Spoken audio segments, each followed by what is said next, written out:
Mesachta Sanhedrin is Daf Tzadik Vav Amud Aleph. We're starting from Tzadik Hey Amud Beis, 6 lines from the bottom. We said we brought down at Machlekes how many were left over from after the Malach Gabriel destroyed the army of Sanhedrin. So we're up to Rabbi Yechan's Shita. Rabbi Yechan says Chamisha. There were 5 from Ashur's army left over, and who were they? Sanhedrin was Shnei Banav. Sanhedrin and his 2 sons, Nebuchadnezzar and Nebuzaradan. Zag Yibad Nebuzaradan Gemara. Nebuzaradan, how do we know he was left over? Because that's an oral tradition. Nebuchadnezzar, see, Levar Elohim. Nebuchadnezzar, when Chanan Meshach Azariah were placed in the furnace in the Kalachim, it's written over there that besides Chanan Meshach Azariah, Nebuchadnezzar says that there's a 4th one, which looks like a malach. Now, if Nebuchadnezzar had never seen the malach, how would he know that this is a form of a malach? No, you have to say because he previously had seen the malach, meaning by Sanhedrin. When they left over by the war where Gabriel, the Malach, came and killed out all the Assyrian soldiers, and he was left over alive, so he saw the Malach then. That's how he knew that this was a form of the 4th person, the 4th image that he had seen was the form of a Malach. It says, and we know Sanhedrin and his 2 children were left over the Chesiv, like it says in the pasuk.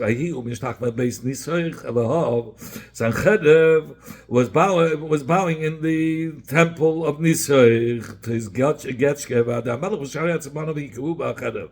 and it says his sons, killed him. If not for the pasuk writing what it's going to say in the future about the Eibishter giving a haircut to Nebuchadnezzar, to Sanhedrin, I would never say this is true. Like it says in the pasuk by Yemahu, Yegalach, on that day the Eibishter shaved with betar haschita, with a hired razor. On the other side of the river, Melech Ashur, meaning who did he do it to? To the king of Ashur. Saroish, he cut off the hair of the head, Araglayim, and the hair on his feet. The Gamas Hazakim Tispa, and also his beard was destroyed. Now the Gemara tells the story, what this pasuk means. It so happened that the Eibush disguised himself as an elderly man, Amalei, and the Eibush said to Sanhedrin, when you go back to the kings of the east and the west, whose sons you have brought to this war to fight against Chizkiyahu in Yehuda, in Yerushalayim, and they were all killed. My Am is like, what are you then going to say? How will you be able to justify the disastrous conduct that you went ahead and did and fought against Chizkiyahu? Amalei, Sanhedrin simply replied to Nahu Gabriel. He was referring to himself. That person, meaning himself, Bahu Pachlanami Yosef, lives in constant fear. Amalei. So the Eibishter said, Heichi Navet. I'm sorry, forget. Sanhedrin is the old man, meaning HaKadosh Baruch Heichi Navet. How should I do? What should I do? Amalei Zil, he says, go. Yeshani Navshach, and disguise yourself so that they wouldn't recognize you. My Yeshani, he says, how should I disguise myself? Amalei Zil, I still go ahead and bring me scissors. And I'll shave off your hair. He says, from where would I bring scissors? Amalei, Ula, who base of icy. Go into the Eibishter told me, go into that certain house and bring them to me. Sanhedrin went to the house and he found a pair of scissors, but this is how he found it. Before Sanhedrin entered the house, there were already Malach Hashem, the ministering angels were there already. And they looked like they were disguised as regular people. And they were grinding date pits. Give me please the scissors. They said, you have to grind a measure of date pits, and we will give you the scissors.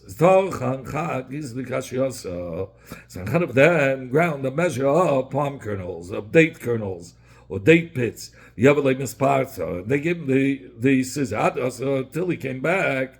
It became dark outside. Amalei, they just said to him, Zil, I said, no, go ahead and bring me fire so I could see. So I should be able to cut your hair.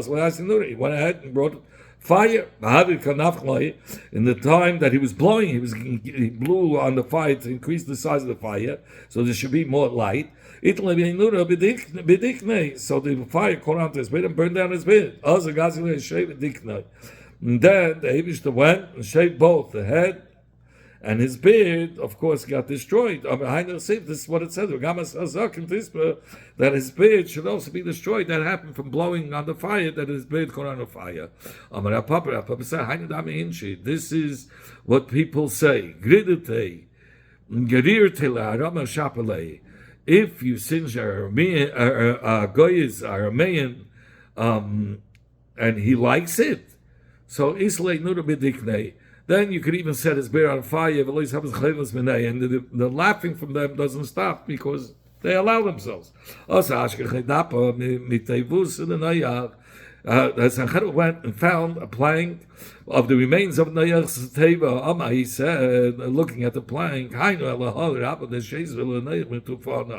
this plank must be from the great God, meaning the Eibishter, and saved Noach from the flood. He said, and he made a promise that if I go to war and I will win, I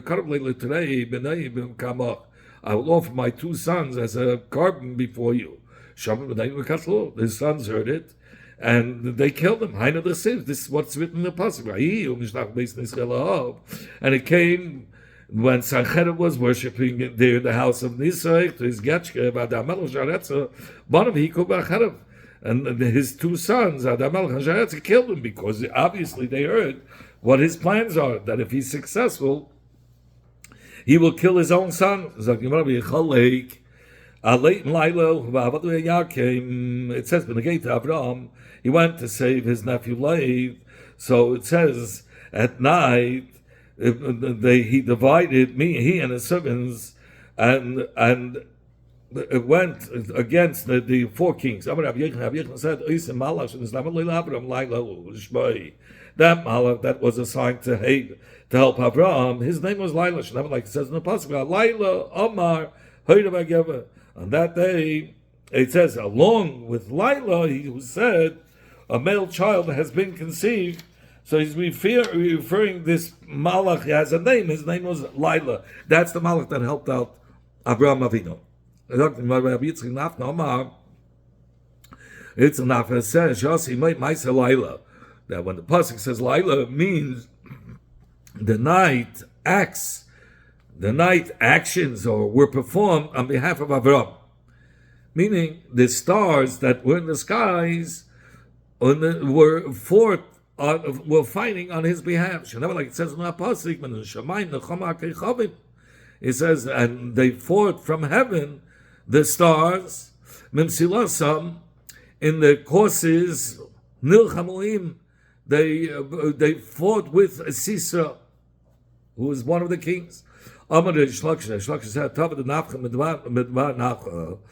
Pirush of the blacksmith, meaning Rabbi Yitzchak Nafcha, is better than the Pirush of the son, who was Rabbi Yochanan. In reference to Avraham fighting against the 4 kings, it says Avraham chased them till dawn. Rabbi Yochanan said, when Avraham came to dawn, his strength weakened. He foresaw in the future that his descendants, like Yerab ben Nevat, was destined to worship idols in the place of Dan. Never like it says in the pasuk that Yerab ben Nevat placed one golden calf in Beis El, and the other one he placed it in Dan. And it says that Russia of Nebuchadnezzar didn't become overwhelming, powerful until he reached the territory of Dan. Never like it says, Midan Nishba Nechrav Susal. From Dan, you were able to hear the snorting of his horses, the strength that was coming about, because that's where he gained his strength, where the Yidden were weak in Dan. Even though Rabbi Yehuda ben Seira sent the following message from the people of Netzivin, he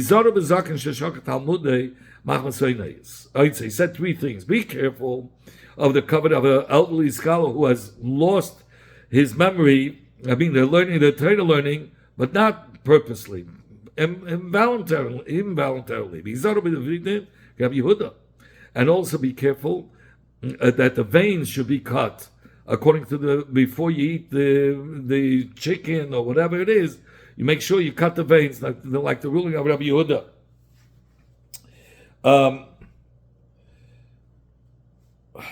Okay, and be careful with the honor of Talmidei Chachamim, who are children of Amaratzim. From them the Torah knowledge shall go forth. Now, even though Reb Zera cautioned to be careful when again to honoring the children of Amaratzim, nonetheless, we do tell them something like the following. Before we say that, we tell them the following like this, that it was because of the father, like we'll soon see later, because of some schusma of the father, that's how they became Talmidei Chachamim. And there are many different perushim. The Gemara says, it brings down the pasuk of Yirmiyahu, how he spoke with HaKadosh Baruch Hu. He says, Tzadik al Hashem, ki arvei lecha. He says, you're going to for sure win the argument to Hashem, where I argue with you. Yet I will agree with you. Why does the way of the Rishayim prosper? Shalu, all those that deal with Hashem badly, treacherously, they enjoy peace. Also, you have planted them and they have taken root. They grow, they even produce fruits. I mean, they're successful. Why? If they're so terrible to the Yidden. I mean, so terrible against you, Hashem. What did the heavenly court answer Yirmiyahu? And this answer is given in several psukim later. It says, if you're raised with foot runners and they exhausted you, or tisachera es hasusim, how then will you compete against the horses? And then he says, if they exhausted you in a land of peace, where you placed your trust, how will you deal with the heights of the Yarden? And Hashem's answer is explained through a mashal. A mashal to a person who said, I could run before the horses a distance of 3 pasays, and they would not outrace me. Even on the swampy lands. But then he chanced upon a person running on foot, and he was trying to outrace him. He ran before him 3 milin on dry land, and became exhausted. People then said to him, if this is what happened to you when you raced against a regular person, how much more so you're going to collapse? When are you going to go compete against the horses, to race the horses? And what happened? By 3 million, you were exhausted. How much more so you'll be exhausted if it's 3 pasois? And if this is what happens on dry land, that you get exhausted, but how much more so if you're going to get exhausted if you're going to deal with marshlands or with the swampy lands? So the Gemara continues, so it was that Hashem said to Yirmiyahu, the same applies to you.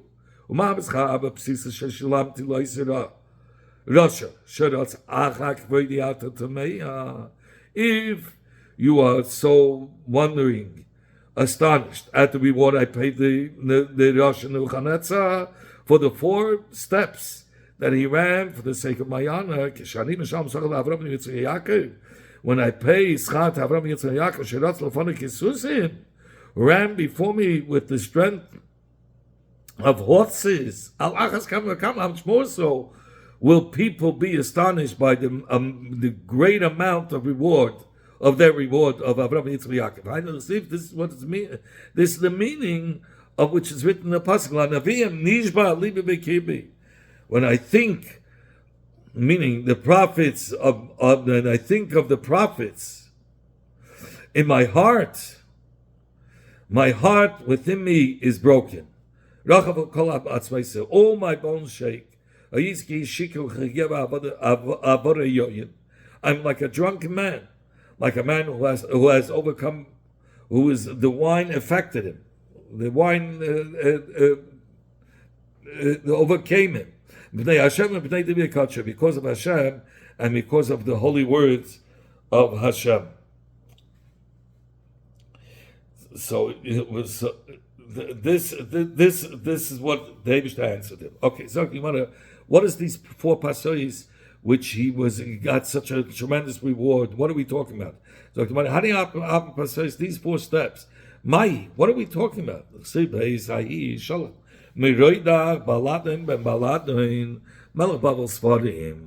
that is written at the time of Baladin, the son of Baladin, king of Baladin, sent letters. And he sent a matana to Chizkiah, having heard that Chizkiah was very sick and he recovered.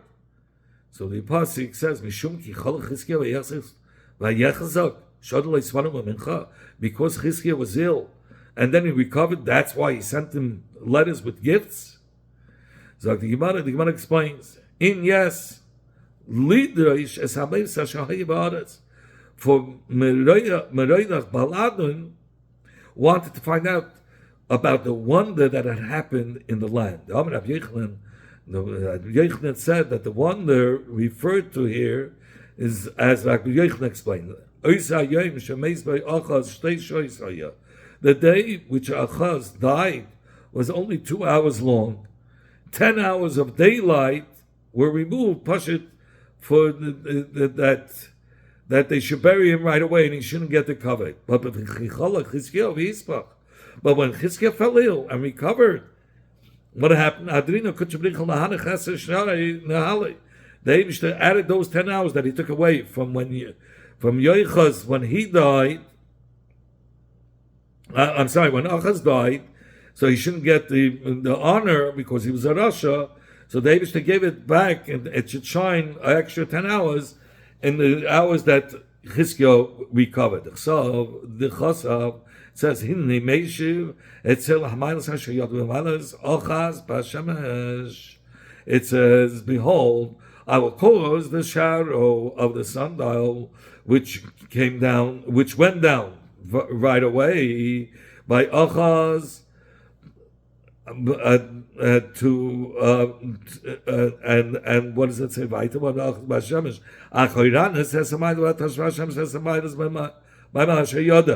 So it went down 10 degrees, and the shadow of the sun receded 10 degrees, meaning receded another 10 hours. But when it came to Chizkiah, the same degrees it had descended when it went down fast. By Achaz it went down before its time 10 hours, but when Chizkiah was recovered, it came back for 10 hours and shone for 10 hours. So Meroidach Baladin said to his servants, "My high, what is this?" He answered, Chizkiah, the king of Yehuda, was ill and he recovered. Meroidach Baladin said, is there such a person as this? Such a person that I'm not required to send him a greeting? Of course, Kisule. He told the secretaries to write to Chizkiah for Merodach Baladin. He told them to write for him. Shalom Lamalka Chizkiah, greetings to the king Chizkiah. Shalom Lakar to Yerushalayim, greetings to the city of Yerushalayim. Shalom Lahorabba, greetings to the great God. Nebuchadnezzar suffered the blood and Hava. Nebuchadnezzar was Merodach's secretary. He shied to have a husband, but at that moment when they wrote that letter, he wasn't there. When Nebuchadnezzar came back, he asked the other secretaries, Hey, Chasvina, how'd you write the letter? Amalei, this is what we wrote in the letter. Amalahu, Karisalei, Elahar, Rabba, Chasvina Leiv safe. You called his God the great God, and yet you mentioned him in last. He said, Allah. Rather, you should have written as follows: Shalom le'Elahar Rabba, greetings to your great God. Shalom le'Katru Yishlayim, greetings to the city of Yishlayim. Shalom le'Malka Chizkiah, and the last should have been Chizkiah, but the first should have been the great God. Amalei, they said to him, listen, Kayana de Yigarte Eleven Parvanka. He says, let the one, the reader of this letter, who feels that it has to be correct, to be the agent, be the shliach, to fix it. Nebuchadnezzar ran after the messengers who had sent to deliver this letter to Chizkiah. When Nebuchadnezzar ran 4 steps, Malach Gavil came, stopped him by bringing the shliach back in front of him so he shouldn't take another step. Rabbi Yechon commented, if Gavil wouldn't have came and stopped him, there would have not been a takana, a remedy for the enemies of the Jews. They would be, the Yidden would have been completely annihilated. My Balad ben Baladon. What is this meaning? Baladon, the son of Baladon, the same name. It's Mereid ben Baladon. Why do you say Mereid Balad ben Baladon? Amri, they said Balad Malkahava. Baladon was the king. But his face changed and it looked like a dog. As a result of this, the formality, Baladon had to remove himself. He put his son as the king. You have a kasev, when the son would write, have a kasev Shmei Balad Malka. When the son would write, out of respect for the father, he write Meroidach, but he couldn't say Baladin, the son of King Baladin, just to give him the covet, meaning even he's sitting there, it's really its father. I know the say Ben Yechavet Adonov. This is what the pasuk says: a son will give his respect to his father, and a servant to his master. Ben Yechavet Adonov. Here we see Mamish, how a son gives respect to his father because he connected Meroidach to his father's name Baladin, and then he wrote Ben Baladin. But he connected to Baladin. Where do we find an Eved to his master? It says,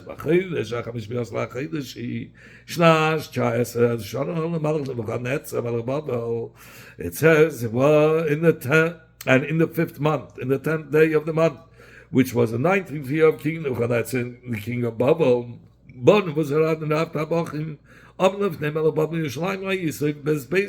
Hashem is Hamelach, Nebuchadnezzar, the captain, and came and stood before the king of Babel in Yerushalayim and burned down the house of Yerushalayim, the Beis Hamikdash, the house of the king, meaning of Hashem. But did Nebuchadnezzar himself go up to Yerushalayim? It says they took Tzidkiyahu up to the king of Babel, to the Nebuchadnezzar to Rivla. So he wasn't in Yerushalayim. Rabbi Avo, and Rabbi Avo said, this is the town of Antucha. So Nebuchadnezzar was in Antucha at that time, and not in Yerushalayim. Rav Chizda, Rabbi Yitzchak gave a different explanation. So, Chad Omam, one says that the moose, he says the image of Nebuchadnezzar was engraved on the chariots, and that's how he showed respect for his master. Chad Omam, one says, that Nebuchadnezzar was in such great awe of Nebuchadnezzar that it was to him, it seemed to him as if he's standing in front of him. It's not like he's standing in front of him. Abba said,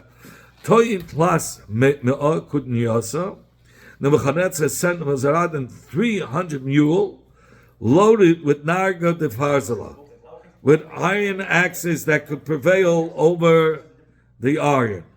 One gate of Yerushalayim swallowed all of these axes. It says that the entrance ways, they beat with all the hatchets and the axes together, but it didn't help. So Nebuchadnezzar wanted to go back home. He said, hey, I'm afraid that whatever happened to Sanhedrin previously is going to happen to me now. I see Simanim, I'm not getting through. Nafka Kol V'Yoma, Baskel came out and said, Shavah B'Shavah, the leaper, the son of a leaper, you leaped already before, in the time when you went together with Sanhedrin, and now you're leaping. So you leap the son of a leaper, the V'Zarat and Shvar. The V'Zarat leaped into the battle to conquer Yerushalayim already once before. The Matazim the Mikdash and Chodet. But this time, the Baskel says, but the time has come now to destroy the Beis HaMikdash. Ve'echol HaMikla. And the sanctuary to be burnt. Pashlei Chad Naga. The V'Zarat had one single axe left over. He went and he struck the gate with the fat end of the axe. And he opened the gate. Like it says, may an axe of a wooden thicket be recalled by Hashem as it was brought from Hashem, meaning it was brought from under Hashem's Kisei HaKavod. Have a kotel, the V'Zarat went killing till he reached the Beis HaMikdash. He put the Beis HaMikdash on fire. The sanctuary went up to the Shemayim. But from the Shemayim, they trotted in and pushed it back down. Like it says, that the winepress, Hashem, has trodden the virgin, the daughter of Yehuda. What was the purpose that the Eibishter brought it up and then pushed them down? To show the V'Zarat, it's Milamayla that this is happening. Because if I wanted, you wouldn't be able to touch the Beis HaMikdash and the Heichal. Because I chadaited, but the V'Zarat became arrogant.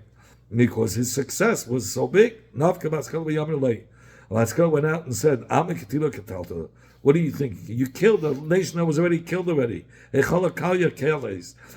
sanctuary that you burnt was already burnt.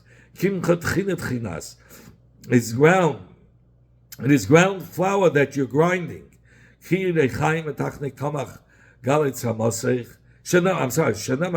Like it says in the pasuk, take millstones, and grind flour. Reveal the side of your head, and chespi shoivel, expose the braids, and gali shoik, expose the thigh, and even in the hadis, and meaning going through the rivers. It doesn't say in the pasuk wheat, rather it says flour, because wheat has already been ground. So the pasuk says grind flour to teach that the V'Zarat would crush the Yidden only after they had already been crushed. Chazal, the V'Zarat saw that the blood of the Chaya was bubbling. So he asked the Kanamai, "Hi, what is this?" So they said, "This is the blood of the Kabbanis." The V'Zarat said, "Bring the blood of a carbon that you just shacht or come and shacht a carbon, and bring the blood, and I'll compare it." Because they slaughtered the animal, and the blood was not similar. The V'Zarat said to them, "Galilee, reveal this to me now. If you don't reveal to me why it's happening, I will till your flesh with the iron comb." So they said, answered, "This is the blood of a man who was a kohen and a navi. The navi he said Navias about the destruction of Yerushalayim, and they killed him. And said to them, I will appease this blood. He brought Talmid HaChomim, and he shechted them over this blood. The blood didn't stop. I didn't stop bubbling. I said that he brought school children, he shechted them over this blood. The blood didn't stop. I said he brought the young Kahanim, and he shechted them over this blood. But it still didn't rest. Adi kotal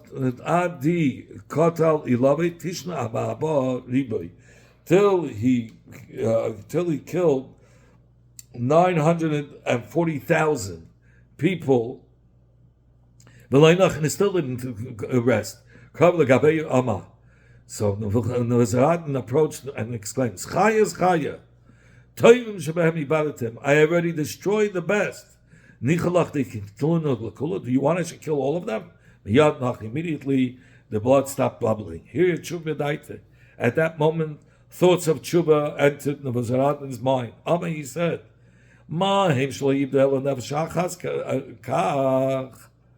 if they who took only one life, and look how many, 940,000 was punished because of that one life, he was referring to himself, that person, what will become of that man who killed 940,000 of these great people?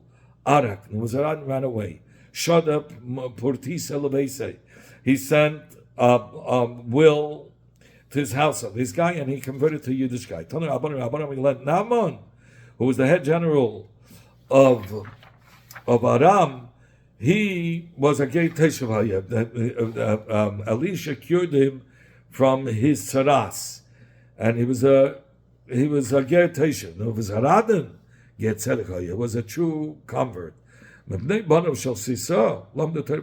descendants of Sisa learned Torah in Yerushalayim.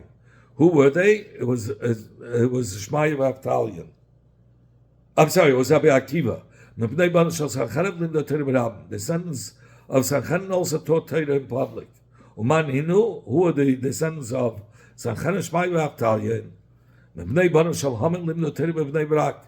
descendants of Haman taught Torah in Bnei Brak. It says that Rav Shmuel Bar Sheles was from the Bnei Bana of Haman. And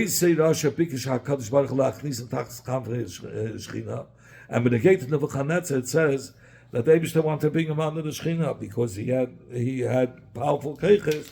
The Eibishter felt that his descendants would be good for Yiddishkeit. The ministering angel said before Hashem, the one who destroyed your house, and burned your sanctuary, should you bring them under the wings of the Shechina? This is that we would have healed Babel, but she is not healed. Meaning that the Eibishter didn't allow him, didn't give him the chance to be able to do tshuva and become a ger. This is a reference to Nebuchadnezzar, who would have been cured through this, that he would have been Megai himself. And it's not referring to the descendants. Okay, others say that's referring to the descendants, others said it refers to Nebuchadnezzar himself. Rabbi Shmuel bar Nachmani Amar, Eilu Naharis Babel. This is a reference to the rivers of Babel. And he explained it as referring specifically to the palms that grow by the rivers of Babel, that it's all bitter. It was never cured. That's what it's referring to. It's not referring to Nebuchadnezzar.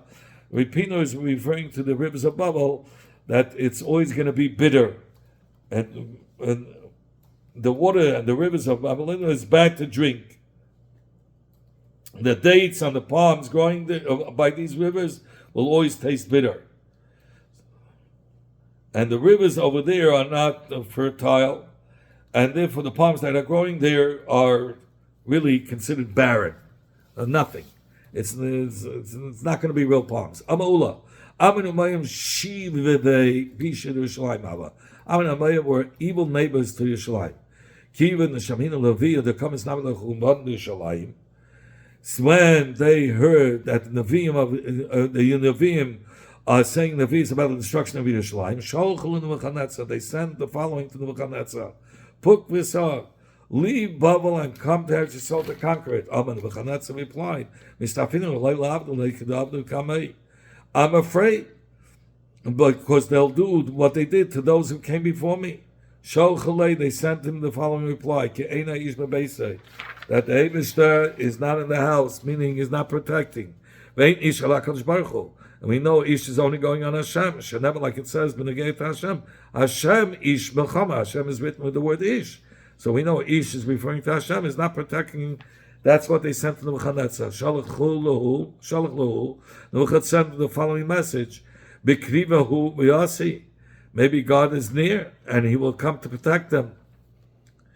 So Shochalei, they said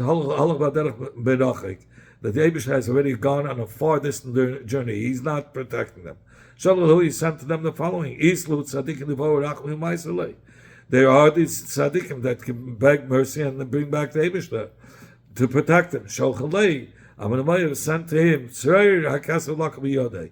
He has taken the bag silver coins kasav with him, meaning God has taken the neshamis of the tzaddikim. When Kesef tzaddikim, Kesef is only referring to tzaddikim. Shanama, like it says in the pasuk, "V'akreu lihi b'chamisha asa kesef v'chayim esayim v'las esayim." I acquired her for myself with 15 silver coins, and a chayma bali and a lescha bali, and we know those are referring to the tzaddikim. If where it brings it down, it's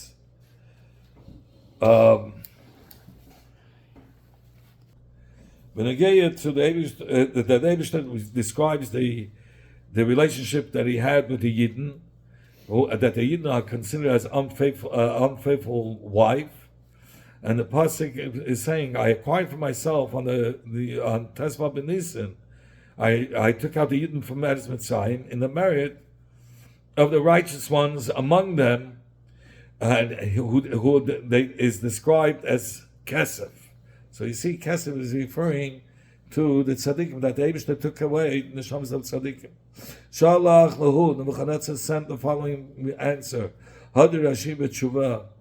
Among them, those Rishonim, the wicked, might do tshuva, bo'rachme ma'asalei, and they will daven and ask for Achmanas that the Eibishter should protect him. Shalchalei.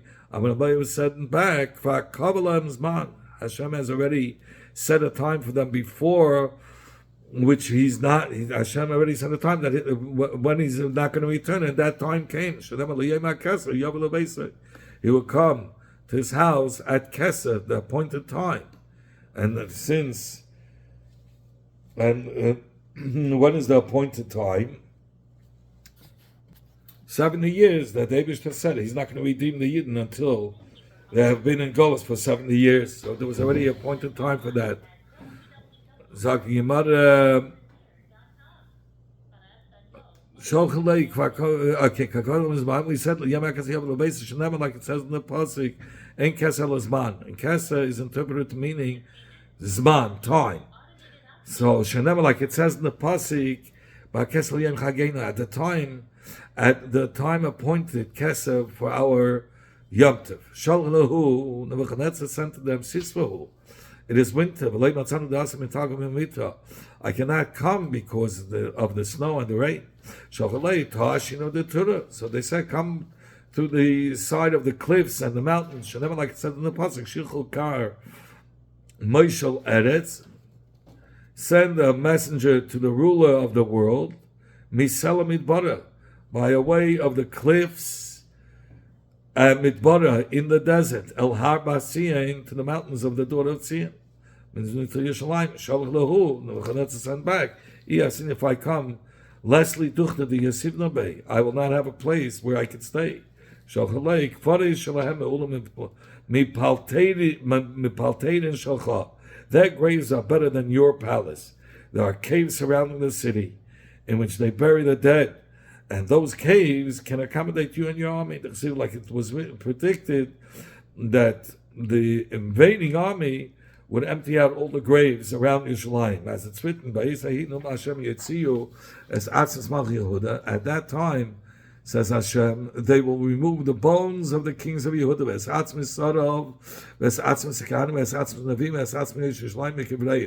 and the bones of the princesses, and the bones of the Kahanim, and the bones of the Nevi'im, and the bones of those that lived in Yerushalayim, and they're going to be taken out of their graves. And